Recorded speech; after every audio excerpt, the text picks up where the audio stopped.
And so, as Tiny Tim observed, God bless us, everyone. Charles Dickens, A Christmas Carol, 1843. He was soon borne away by the waves and lost in darkness and distance. Mary Shelley, Frankenstein, 1818.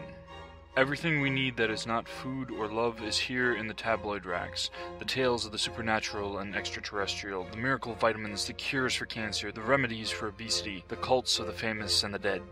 Don DeLillo, White Noise, 1985. He waited for someone to tell him who to be next. Brian Evanson, The Open Curtain, 2006. You've held your reader's attention through the climax of your book. Congratulations! Oh wait, you aren't finished yet. Like any good chess player, you need to acknowledge your opponent, your reader, and entice them to read your works again in the future. New works, rereading old works, it's all the same if you've done your job up to the finish. Any good work will stick in a reader's mind, hopefully making them seek out more of your works. Any great work will have them reading it over and over. The same way a great chess game will make your opponent restudy the moves you made during each game. This does raise your readers' expectations once they figure out how you did it, granted, but that isn't a bad thing. Better you cause your readers to expect more than another author do it instead. If your story ends at your climax, then you need to be very skilled at building up the tension to a point so sharp that it needs nothing further than your protagonist facing it. The result of their struggle can be considered a win or loss, but if it's crafted well enough, your reader will be accepting of it. If the protagonist is someone who is struggling with negative character traits, a solution could be to have them overcome said traits, or to fall even further, giving up, embracing them, or possibly being taken out of the world before their lapse causes a problem for another character the reader is rooting for instead.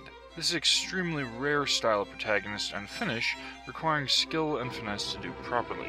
If your story ends after your climax, you still need it to leave the reader with an ending. A cliffhanger that makes them desire a sequel or invent one themselves is one possibility. Summing up the story in a few sentences is another way, or to have the theme addressed by the characters. Sometimes the ending is a commentary on life in general and how it specifically affected the characters. Regardless of what your ending is, you need to make it strong. It should be as original, memorable, and inspiring of your desired emotion as your opening. Here are a few examples of bad closing lines. And they all died alone, as everyone does. Here's another. Her smile lit up the world for me before she went away.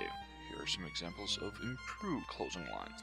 None of them were able to escape their final fate, the fate that comes for me, for you. It was not a pity that they died, but how they died. Ashamed, angry, and unwilling to surrender to the inevitable. Death took them alone, as death takes us all. Surrounded by people, we still die. Alone. The second. The glint of the sun off her teeth was radiant, her lips so full of life and heat. She was my all, my sun, my moon, my everything. She lit up the world. She was my world.